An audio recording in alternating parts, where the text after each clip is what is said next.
இயேசுவில் எனதருமை சகோதர சகோதரிகளே, இந்த இரண்டாவது அதிகாரமானது நெகேமியா மன்னருக்கும் அரசிக்கும் மதுபானம் பரிமாறி கொண்டிருக்கும் பொழுது அவருடைய முகமானது மிகவும் வாட்டமாக இருந்தது, சோகத்தினுடைய உச்சத்தில் இருந்த. இதை பார்த்த மன்னன், உனக்கு என்ன ஆச்சு? இது உடம்புடைய நோய் அல்லையே, உங்களுடைய மனசில் ஏதோ நீ கவலைப்பட்டிருக்கிறாய் என்பதை அவர் உணர்ந்து கேட்க, இவர் கடைசியில் அவர் பயந்து போய் நான் எப்படி சொல்லுவேன் என்று சொல்ல, மறுபடியும் தைரியமாக ஆண்டவனுடைய வல்லமையோடு சொல்லுகிறார், நான் எப்படி இங்கு சந்தோஷமாக இருக்க முடியும்? என்னுடைய மூதாதையினுடைய கல்லறைகள் மதில்கள் எல்லாம் இடிக்கப்பட்டு அதனுடைய தாழ்பாள்கள் எல்லாம் எரிக்கப்பட்டு கிடக்கும் பொழுது எனக்கு எப்படி சந்தோஷம் வரும் என்று அவர் இதோ இஸ்ரேலுடைய அந்த மதில்களினுடைய நாசத்தன்மைகளை எடுத்து சொல்லுகிறார். அப்பொழுது அவரிடம் ஒரு தயவை கேட்கிறார், எனக்கு ஒரு உதவி பண்ணுங்க, நான் சென்று அந்த மதில்களை கட்டி சரி செய்து விட்டு வருவதற்கு ஒரு வாய்ப்பு கொடுங்க என்று சொல்ல அவரும் ஒத்துக்கொள்ளுகிறார். மன்னனும் அரசி அனுப்பி வைக்க ஒரு மடலை எழுதி கொடுக்க சொல்லுகிறார். அங்கே ஆளுநர்களிடம் இதோ நீங்கள் அனுப்பி வைத்துமாறு மரங்களை அந்த காப்பாளர்களிடம் கொடுக்கும்படியும் 2 மடல்களை எழுதி வாங்கி கொண்டு அவர் அங்கிருந்து புறப்பட்டு வருகிறார். வந்து இந்த மதில்களை எல்லாம் சுற்றி பார்க்கிறார். அதுவரையும் மறுபடியும் அந்த மக்களை எல்லாம் ஒன்று திரட்டி கடவுளுடைய வல்லமையோடு வாருங்கள், இதை கட்டி எழுப்புவோம் என்று சொல்லி அவர்களை அழைப்பு விடுக்கிறார். அதோடு மட்டுமல்லாமல் அப்படி கட்டி கொண்டு இருக்கும் பொழுது இந்த எதிரிகள் எல்லாம் வந்து எள்ளி நகையாடுறாங்க. ஆனால் கடவுள் மீது கொண்ட நம்பிக்கையை அவர் அங்கு உறுதிப்படுத்துவதை இந்த அதிகாரத்தில் நமக்கு எடுத்து வைக்கப்படுகிறது. அன்புக்குரியவர்களே, நெகேமியாவினுடைய இந்த அறச்செயல் மிகவும் வல்லமை உள்ளதாக இருப்பதை நாம் உணர்ந்த நாம் நம்முடைய வாழ்க்கையிலும் கடவுளுடைய பணிக்காக நம்மையும் முழுமையாக அர்ப்பணிக்க ஏதாவது ஒரு விதத்தில் நாம் செய்ய முயல நாம் இந்த அதிகாரத்திற்கு செவிமடுத்தவர்களாக தியானிப்போம். மன்னர் அர்த்தசஸ்தாவினுடைய 20ஆம் ஆட்சி ஆண்டில் நீசான் மாதத்தில் அவரது முன்னிலையில் திராட்சை ரசம் வைக்கப்பட்டிருந்தது. நான் அதை எடுத்து மன்னருக்கு கொடுத்தேன். அப்பொழுது அவர் முன்னிலையில் நான் துயருற்றவனாயிருந்தேன். மன்னர் என்னை பார்த்து, ஏன் உன் முகம் வாடியுள்ளது? நீ நோயுற்றவனாக தெரியவில்லையே, இது மனவேதனையே அன்றி வேறொன்றுமில்லை என்றார். நானோ மிகவும் அஞ்சினேன். நான் மன்னரை நோக்கி, மன்னரே, நீர் நீடூழி வாழ்க.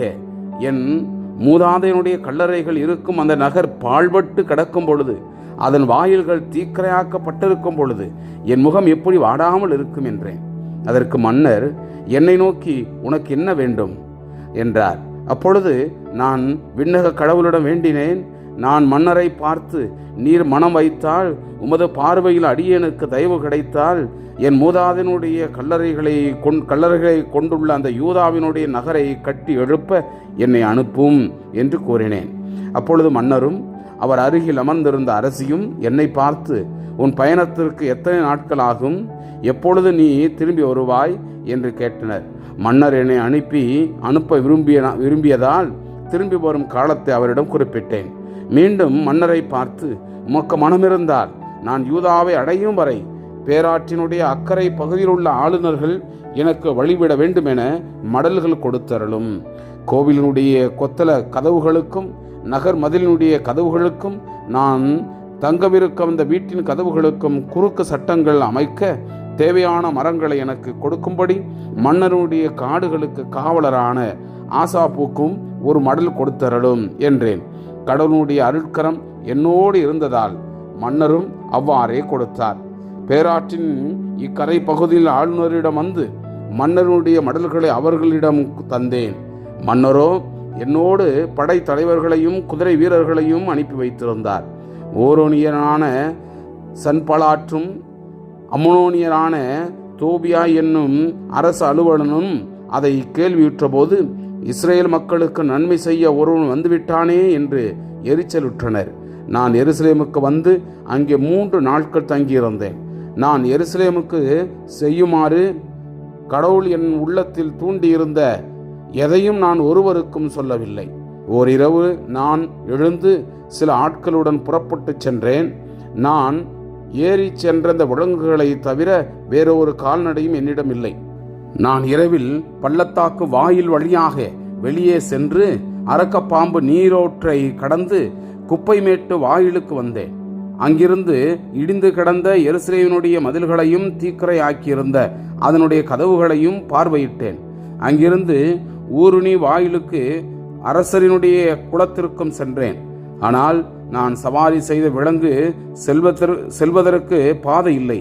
எனவே இரவில் நான் ஆற்றோரமாக நடந்து சென்று மதில்களை பார்வையிட்டேன். பள்ளத்தாக்கு வாயில் வழியாக திரும்பி வந்தேன். நான் எங்கு சென்றேன் என்றும் என்ன செய்தேன் என்றும் அலுவலர் ஒருவருக்கும் தெரியாது. ஏனெனில் யூதர்களுக்கும் குருக்களுக்கும் உயர்குடி மக்களுக்கும் அலுவலர்களுக்கும் வேலையில் ஈடுபடவிருக்கும் ஏனையோருக்கும் அதுவரை ஒன்றையும் நான் சொல்லவில்லை. பின்னர் நான் அவர்களை பார்த்து எவ்வித இழிநிலையில் நாம் இருக்கிறோம் என்பதையும் எருசலேம் பாழடைந்து கிடப்பதையும் அதனுடைய வாயிற் கதவுகள் தீக்கிரையாக்கப்பட்டிருப்பதையும் நீங்கள் பாருங்கள். எனவே இனியும் நமக்கு சிறுமை வராதபடி எருசலேமின் மதில்களை கட்டி எழுப்புவோம் வாருங்கள் என்று சொன்னேன். என் கடவுளுடைய அருட்கரம் என்னோடு இருக்கிறதையும் மன்னர் எனக்கு உரைத்ததையும் அவர்களுக்கு சொன்னேன். அவர்களும் வாரும் கட்டுவோம் என்றார்கள். நற்பணி செய்ய தங்களை தயார் செய்து கொண்டார்கள்.